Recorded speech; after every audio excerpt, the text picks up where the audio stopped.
Hey guys, आप सुन रहे हमारी कहानी queen's revenge episode 20। I hope आपको हमारा पिछला एपिसोड पसंद आया।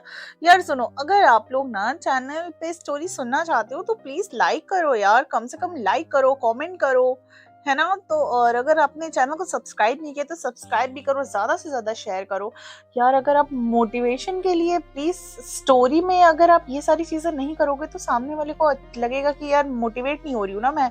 आप समझ रहे हो। फिर मुझे लग रहा है आप लोगों को स्टोरी पसंद ही नहीं आ रही। एक तो वैसे भी व्यूज इस समय इतने कम है क्योंकि मैं बहुत दिन बाद स्टोरी दे रही हूँ, इसलिए व्यूज भी बहुत कम है। ऊपर से आप लोग लाइक या कमेंट भी नहीं करते हो। यार करो, मेरे हौसलों को बढ़ाओ ताकि मैं आपके लिए अच्छी अच्छी स्टोरी बना सकूं। Please please.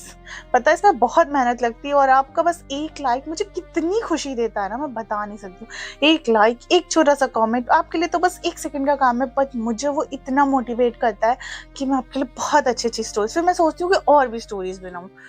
प्लीज ना यार, प्लीज प्लीज प्लीज, मैं आपसे रिक्वेस्ट करती हूँ। चलो फिलहाल स्टोरी में आते हैं।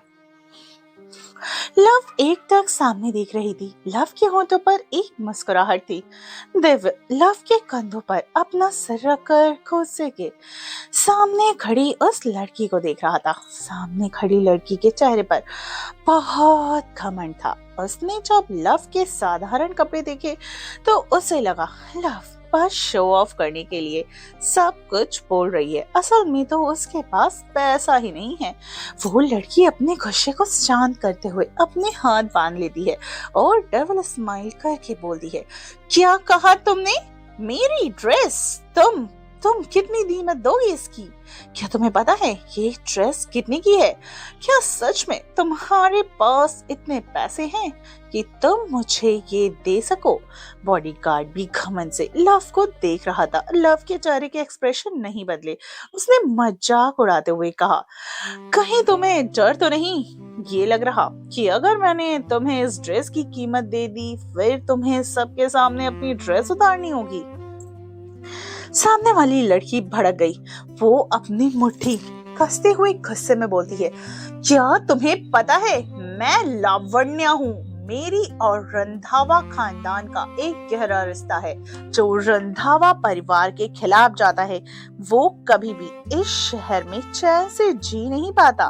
तो तुम्हें क्या लगता है तुम मुझे आसानी से धमका सकती हो? चलो अब जल्दी से मेरी ड्रेस की कीमत दो, वरना अभी और इसी वक्त अपने घुटने टेक कर मुझसे माफी मांगो। जिंदगी भर के लिए मेरी नौकरानी बन जाओ, मैं तुम्हें माफ कर दूंगी और तुम्हारे बेटे को भी। चलो अब जल्दी से कीमत दो वरना मुझसे माफी मांगो। लव के एक्सप्रेशन और बहुत ज्यादा डार्क हो गए थे। वो अब उससे बहुत ही गुस्से से घूर रही थी। वो अपने पैंट की जेब में एक हाथ डालते हुए बोलती है, ओके, अगर मैं माफी मांगने से इनकार कर दूं? लावण्य एटीट्यूड से बोली, क्या तुम्हें डर नहीं कि तुम पैसे नहीं दे सकती? वैसे तुम काफी जवान हो, पैसे के लिए अपने शरीर का भी इस्तेमाल कर सकती हो। इतना कहकर लावण्या मुस्कुराने लगी। लव ने दिव्य को देखा। उसने दिव्य को नीचे उतार दिया और उसके गालों को सहलाते हुए बोली, बच्चों को बड़ों की लड़ाई नहीं सुननी चाहिए। बाहर जाओ और राहु केतु के साथ गार्डन में खेलो, मैं बस कुछ देर में आती हूँ।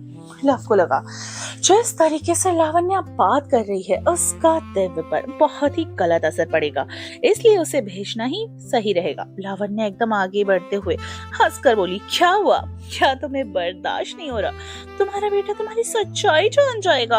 आखिर उसे भी तो पता चले कि वो किसका बेटा है। शायद उसके पास तो पिता भी नहीं हो। पता है ऐसे बच्चों को समाज क्या कहता है? ऐसे बच्चों को समाज ना, इतना कहते ही तभी लव जो गुस्से में आ चुकी थी और उसने अपने उल्टे हाथ से लावण्या के गाल पर थप्पड़ मार दिया। हर कोई शौक था। लावण्या को तो विश्वास ही नहीं हो रहा था कि किसी ने उसे थप्पड़ मारा है। लव की आंखों में एक पल के लिए नफरत नजर आई। उसे याद आया पिछले जन्म में कैसे लावण्या ने रिया के साथ मिलकर उसे परेशान किया, क्योंकि लावण्या रिया की बेस्ट फ्रेंड थी। उसे थप्पड़ मारकर लव को थोड़ा अच्छा रिलैक्स हुआ। लव ने अपने होठों को खोला और ठंडी आवाज में कहा, अगर तुम्हारे अंदर हिम्मत है तो मेरे बेटे के बारे में एक और गलत शब्द बोल के दिखाओ। इसकी गारंटी मैं लेती हूँ कि इस दुनिया का बड़ा सा बड़ा आदमी ही क्यों ना हो, तुम्हें बचा नहीं पाएगा। और फिर भी वो तुम्हें बचा नहीं पाएगा, और वो तुम खुद हो, जिसे अपने पिता का असली नाम तक नहीं पता और जिसके पैर कीचड़ में होते हैं। वो दूसरों पे कीचड़ नहीं उछालता। लावण्या ने लव को ऐसे देखा जैसे वो अभी और इसी वक्त लव को जान से मार देगी। वो आसपास देखती है तो सभी मुंह छुपाकर हंस रहे थे। लावण्या दांत पीस कर बोलती है, तुम्हें मुझे थप्पड़ मारने की हिम्मत कैसे हुई? तुमने मुझे कैसे मारा? लव मुस्कुराकर बोली, क्या तुम्हें जानना है मैंने तुम्हें कैसे मारा? इतना कहकर वो एक और थप्पड़ मारती है, तड़ाक लावण्या के गालों पर मारते हुए वो बोलती है, बिल्कुल ऐसे ही। लावण्या इस पर और ज्यादा शॉक हो जाती है। उसका चेहरा पीला पड़ गया। लावण्या लव को मारने के लिए अपने हाथों को उठाती, पर लव उसकी कलाई को पकड़कर मरोड़ देती है और उसे जमीन पर धक्का दे देती है। लावण्या गुस्से में बोलती है, यू बिच। लव एक्सप्रेशनलेस भाव से लावण्या के मुंह पर अपना ब्लैक कार्ड फेंकते हुए उसके हाथ पर पैर रखते हुए मुस्कुरा कर बोलती है, मुझे लगता है मैंने इस ड्रेस की कीमत चुका दी है। अब ये ड्रेस मेरी हुई, जल्दी करो और इसे उतारो। मुझे अभी और इसी वक्त ये ड्रेस चाहिए। अगर तुम खुद नहीं उतार सकती तो मुझे पुलिस कंप्लेन करनी होगी कि तुमने मेरी ड्रेस चुराई है। लव ने जानबूझकर लावण्या के मुंह पर कार्ड फेंका ताकि वो चुप हो जाए और आगे गलत शब्दों का इस्तेमाल दिव्य के सामने ना करे। उसने देखा कि दिव्य बड़े ही ध्यान से सब कुछ देख रहा था, तो उसने उसे ऑर्डर दिया, देव अपने कानों पर हाथ रखो, इस तरह पीठ करके खड़े मत रहो। देव तुरंत लव की बात मानकर अपने कानों पर हाथ रखता है और पीठ करके खड़ा हो जाता है। इस वक्त दिव्य को ढूंढते ढूंढते परेशान होकर राहु केतु भी वहां आ जाते हैं। राहु के हाथों में पानी की बोतल।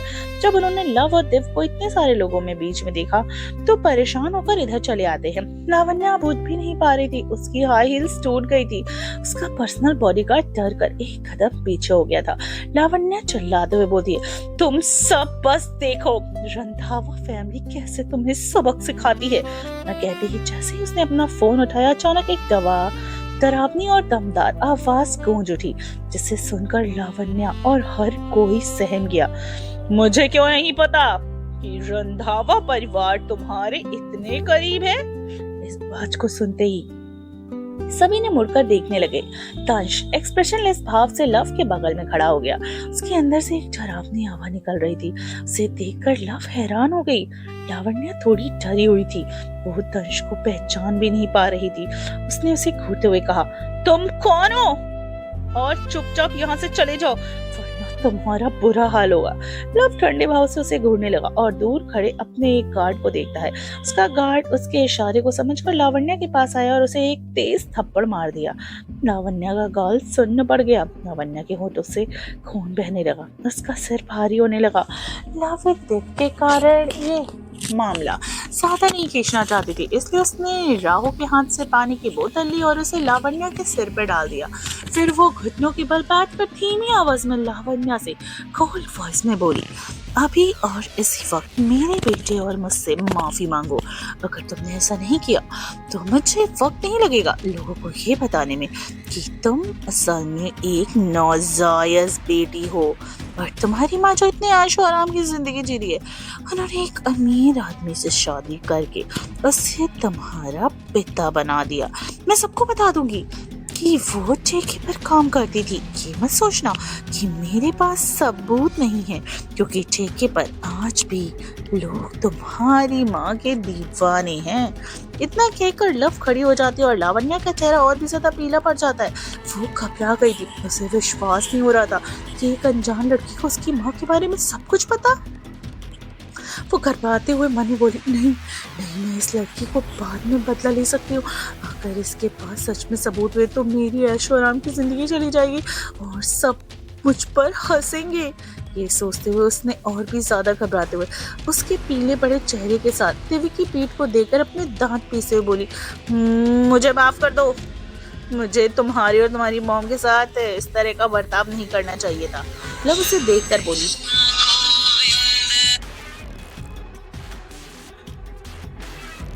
लव उसे देखकर बोली, तुम माफी मांग रही हो या एहसान कर रही हो? लावण्य दांत पीस लेती है। उसने अपनी आवाज को नर्म किया और आंखों में आंसू लाते हुए, प्यारे बच्चे, मुझे माफ कर दो, तुम तो बहुत अच्छे हो ना। मैंने जो भी कुछ कहा उसे भूल जाओ और अपनी माँ से बोलो मुझे माफ कर दे। देव लव के हाथों को पकड़ लेता और मुंह बनाते हुए कहता, नहीं, देव आपकी माफी को एक्सेप्ट नहीं करेगा। आपने देव की मम्मा को परेशान किया। ये बात लव के दिल को छू गई। वो देव को गोद में उठा लेती है और फिर लावण्य को घूरते हुए बोलती है, वैसे तो मैंने इस ड्रेस की कीमत चुका दी है, मगर इस गंदी सी ड्रेस को लेकर खुद को गंदा नहीं करना चाहती, इसलिए इसे मेरी तरफ से भीख समझकर रख सकती हो। बिना लावण्य की तरफ देखे वो चली गई। देव ने अभी भी अपने कानों पर हाथ रखा हुआ था। वहीं लावण्य को बहुत गुस्सा आ रहा था, क्योंकि कोई पहली बार उसकी बेइज्जती करके जो गया था। फिर भी वो कुछ नहीं कर पाई। दंश ने गुस्से से अपने गार्ड को घूरते हुए दांत पीसकर ऑर्डर दिया, किसी ने मेरे नाम को गंदा किया है, उससे इसकी भरपाई चाहिए। इसका मतलब साफ था कि वो आसानी से लावण्य को नहीं जाने देगा। इसलिए वो गार्ड लावण्य की तरफ बढ़ने लगा। हर कोई लावण्य पर हंस रहा था, इसलिए वो गुस्से से अपनी मुच्छियों को बंद कर लेती है। दंश के गार्डों ने उसे चारों तरफ से घेर लिया। जब वो होटल से बाहर निकला, उसने देखा कि लव देव को लेकर एक कार के पास खड़ी है। देव ने अभी भी अपने कानों को बंद किया हुआ था। लव ने उसके हाथ को नीचे करते हुए परेशान होकर कहा, क्या कर रहे हो? मैं 4 बार तुम्हें हाथ नीचे करने के लिए कह चुकी हूँ, तुम फिर से अपने हाथों को कानों में क्यों बंद कर लेते हो? देव अपने दांत दिखाते हुए हाथ नीचे कर लेता है। लव ने अपनी तिरछी नजरों से पीछे से आ रहे दंश को देखा और डेविल स्माइल करने लगी। वो जल्दी से कार में बैठ गई और उसने राहु को चलने का इशारा किया। देव खिड़की से बाहर अपने सर को निकालकर दंश को देखते हुए बोला, मम्मा, ये अंकल हमारे पीछे क्यों आ रहे हैं? क्या ये देव के डैडी बनना चाहते हैं? वो अपने हाथ को बाहर निकालकर दंश से बाय कर रहा था। वो काफी खुश लग रहा था। वहीं दंश बहुत गुस्से में था। वो दांत पीसकर बोला, बेबी गर्ल, मैंने तुम्हें समझ नहीं पा रहा हूँ। कभी तुम मेरे करीब आने की कोशिश करती हो तो कभी ऐसा लगता है तुम्हें मुझ में कोई इंटरेस्ट ही नहीं है। आखिर तुम हो कौन? लव कार में मुस्कुरा रही थी। ये तो खुद को पूछने से रोक नहीं पाया। बॉस, आपने तो कहा था आप मिस्टर रंधावा से शादी करना चाहती हैं, फिर आप उन्हें इग्नोर क्यों कर रही? लव किसी रानी की तरह सीट पर आराम से बैठकर कुछ सोचते हुए अपने हाथों को मसल कर बोली, किसी को अपनी तरफ अट्रैक्ट करने का रूल नंबर 1 यही है कि पहले उसे ऐसे दिखाओ कि तुम्हें उसमें इंटरेस्ट है और फिर अचानक से उसे इग्नोर करो। इससे वो व्यक्ति हर पल हर समय आपके बारे में सोचने के लिए मजबूर हो जाएगा, आपके पीछे आएगा। मैं चाहती हूँ कि वो मेरे बारे में सोचे। राहु और केतु एक दूसरे को देखते हैं और अपने अपने सर को जाने लगते हैं, क्योंकि उन्हें तो कुछ समझ नहीं आ रहा था। देव अभी भी कार से बाहर सर निकालते हुए ये देखकर लव उसे अंदर कर लेती है। लव आज दिव्य के साथ बाहर ही थी। वे दोनों पूरा दिन पार्क में थे। ऐसे ही शाम हो चुकी है। रिया बहुत ही खुश होकर अपने शूट से वापस घर आई। वो आराम से लिविंग रूम में बैठकर खुश होते हुए बोली, अब तक तो उस लव का काम तमाम हो चुका होगा। अब तो बस खुशखबरी का इंतजार है। जब डैडी को पता चलेगा कि लव किसी के साथ सो चुकी है तो वो उसे धक्का मारकर घर से बाहर निकाल देंगे। फिर इस घर की इकलौती बेटी मैं ही होंगी और सबका अटेंशन भी मुझे मिलेगा। इतना कहकर वो बहुत ज्यादा खुश हो जाती है। मिस्टर माहेश्वरी भी इस वक्त अजय जी के साथ ऑफिस से वापस आ गए। उन्हें देखते ही रिया दौड़ कर आई। मिस्टर माहेश्वरी के गले लगकर प्यार से बोली, डैडी आप आ गए। मिस्टर माहेश्वरी प्यार से उसके बालों में हाथ फेरते हुए बोले, कैसा रहा तुम्हारा सूट? रिया खुशी से बोली, बहुत अच्छा डैडी। अजय जी आसपास देखते हुए मुस्कुरा के बोले, लव कहाँ है? रिया उदास होकर थोड़ा हिचकते हुए, छोटे पापा एक्चुअली लव मुझे समझ नहीं आ रहा कि मैं आपको कैसे बताऊं। मैंने उसे बहुत मना किया, लेकिन इतना कहते उसके चेहरे पर टेंशन नजर आने है। मिस्टर माहेश्वरी और अजय जी भी परेशान हो गए। अजय जी घबरा के पूछते, लव ठीक तो है ना? क्या हुआ उसे? जल्दी बताओ मुझे। मिस्टर अजय ऊपर जैसे पहाड़, दुखों का पहाड़ टूट पड़ा हो। उनकी बेटी सालों के बाद वापस आए और कहीं वो फिर से उनसे दूर ना आ जाए। उनका इस तरह से डरना भी जायज बात थी। उसने अपने होठों को दबाते हुए रिया को देखकर ऐसा लग रहा था जैसे डर रही हो, मगर हिम्मत करके बोली, छोटे पापा वो मेरे दोस्तों से मिली, उसने कहा उसे वॉशरूम जाना है, पर बाद में मैंने उसे एक बूढ़े आदमी के साथ देखा। जब मैंने उससे पूछा वो कौन है तो उसने बताने से मना कर दिया और कहा कि वो मैं इसके मामले में टांग ना अड़ाऊं। फिर उसने कहा कि वो खुद ही घर वापस आ जाएगी और मैं चली आई। ये सुनकर मिस्टर राजा मिस्टर माहेश्वरी के चेहरे के भावों को बदल दिया।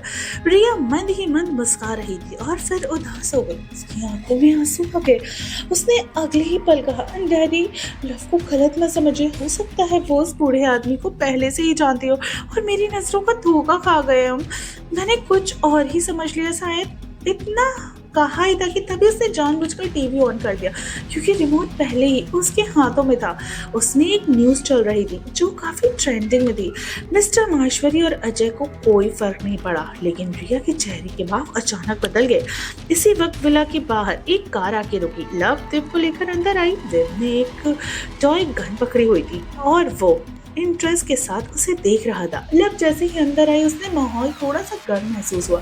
अजय जी उसे देखते हुए घबरा गए। वो जल्दी से उसे गले लगा के बोले, क्या तुम ठीक हो? तुम्हारी बहन क्या कह रही थी? तुम किसी बूढ़े आदमी के साथ थी? क्या तुम उसे जानती थी? कहीं उसने तुम्हें कोई नुकसान तो नहीं पहुंचाया?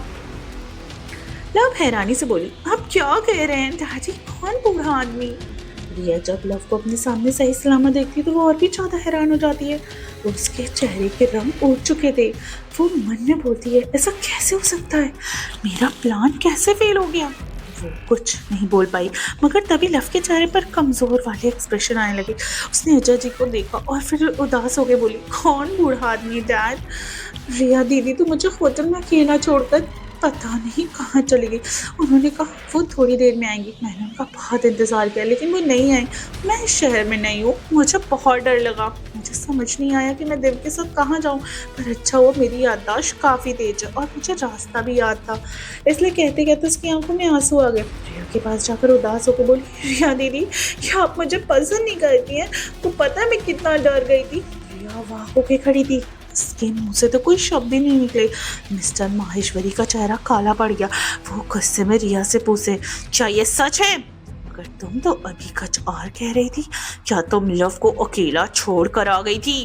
कहीं ऐसा तो नहीं तुम्हें लग रहा हो कि लव के आने से तुम्हारा प्यार बढ़ गया, इसलिए तुमने जलन में आकर ये सब किया? रिया का दिल धड़कने लगा। वो कुछ बोल ही नहीं पाई। वहीं लव की आंखों में आंसू आ गए। वो रोने का नाटक करते हुए बोली, रिया दीदी अगर आप मुझे पसंद नहीं करती हैं तो मैं यहाँ से चली जाऊंगी। इतना कहकर वो जैसे ही पलटी मिस्टर माहेश्वरी उसके सिर पर अपना हाथ रख देते हैं और उसे अपने गले लगा लेते हैं। ये दूसरी बार था जब मिस्टर माहेश्वरी ने उसे गले मिला था। लव को सेफ महसूस हो रहा था। वो अपनी आंखें बंद कर लेती है।